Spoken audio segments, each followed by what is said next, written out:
Thank you, Candace. Let me switch. You guys make me nervous. This is the end of the story. So all you need to know, well, yes, they're post-high school, pre-college. Katie is in love with Scott. Yep, sounds like a soap opera when I spell it out, but that's fine. Okay. Scott and, they're also in a band. Yeah, okay, not really done. Okay. Scott and Jamie picked me up at 9:45 a.m. sharp. It would take at least an hour to get there. Billy and Dave drove separately. We didn't talk in the car. Jamie put on a raconteur CD and we all listened quietly. I couldn't keep my knees from shaking. An hour and a half later, we pulled up to a tall black building with tinted windows and no signs. Scott got out first and Jamie opened the trunk. We grabbed the gear and Scott held the door for us. The man at the front desk instructed us to sign in. He looked at our signatures, pulled something up on his computer, and slid 3 laminated badges with our names printed in block letters across the counter.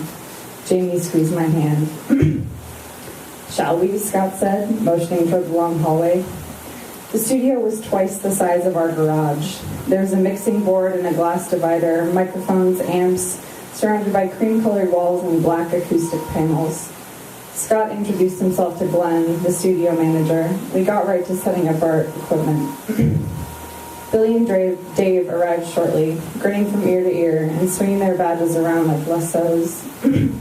Glenn gave us a quick lesson and showed us where everything was, including a refrigerator stocked full of water, soda, champagne, hummus, cold cuts, fresh berries, and chocolate truffles. It was the creme de la creme, and somehow we'd become a part of it. We took as little time as possible to get ready and warm up. Glenn suggested we play through everything a couple times to get used to the acoustics.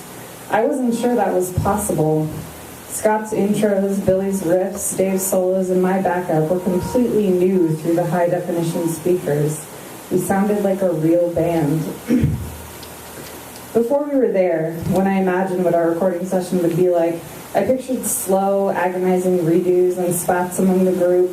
I assumed it would take an eternity to get anything down, and that at some point you'd just have to say, good enough. In reality, the afternoon flew by. We'd do a song, Glenn would offer a suggestion or two, we'd move on, and that was it. At 5:30, when we'd played through all 5 songs and we still had half an hour of studio time left, Glenn popped some champagne and we listened to our EP all the way through. Jamie cried. Billy punched Scott's arm and Dave put his arm over my shoulders. It was perfect. When Scott's dad heard it, he said he would pass it on to a few of his friends. Jamie told everyone she knew that we were going to be famous. After the session, Billy and Dave went to Costa Rica with their parents. Scott took his dad out to dinner with graduation money he'd saved, and Jamie came over to help me pack. We didn't talk much. There wasn't a lot to say. I was leaving, Scott was leaving 2 days later, and Jamie would be gone by the end of the month. We'd already promised to talk every day. What do you think will happen to the garage? I bet Scott's dad keeps it the same, I replied. Why wouldn't he? Maybe he wants to turn it into a guest room or an office. Why would he do that? I don't know. On August 12th, the night before my dad and I were driving to New York, we went out to dinner. Jamie thought it would be fun to wear nice clothes and go to a fancy restaurant. I didn't care, neither did Scott. Jamie's mom said she would pay for it, so we dressed up and went out. Scott brought a joint that we smoked in the parking lot. Be careful, he said when he passed it. This shit is the real deal. Halfway through dinner, Jamie had to run to the bathroom to throw up. You guys should stay, she said when she returned. I can have my mom pick me up. I shook my head and Scott took the keys. She fell asleep on my lap in the back seat. When her mom answered the door, we told her Jamie had a bad reaction to something she ate, and she thanked us for driving her home. Want to come over? Scott asked as we walked away from Jamie's place. Yes, but I promised my dad and I wouldn't be back too late since we have to leave so early. Let's go to your house then. My stomach was doing flips. I have to pick something up real quick.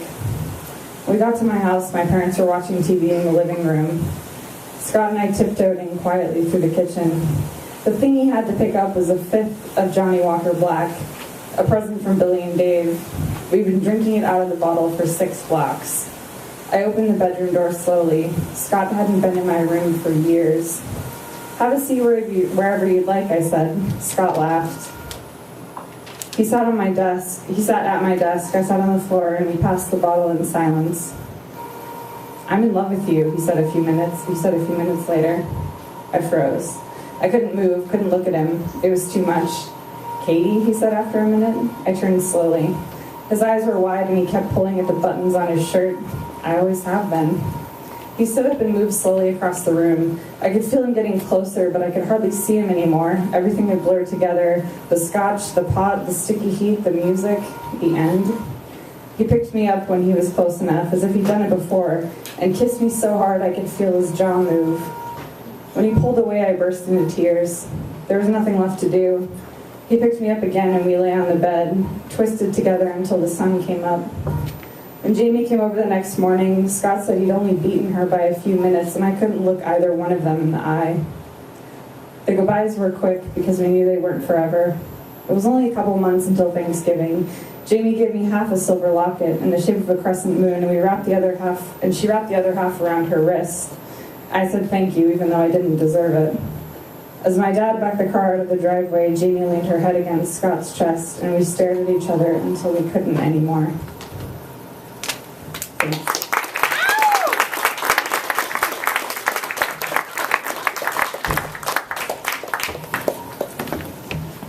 Give it up for Erin, everyone. Closing out.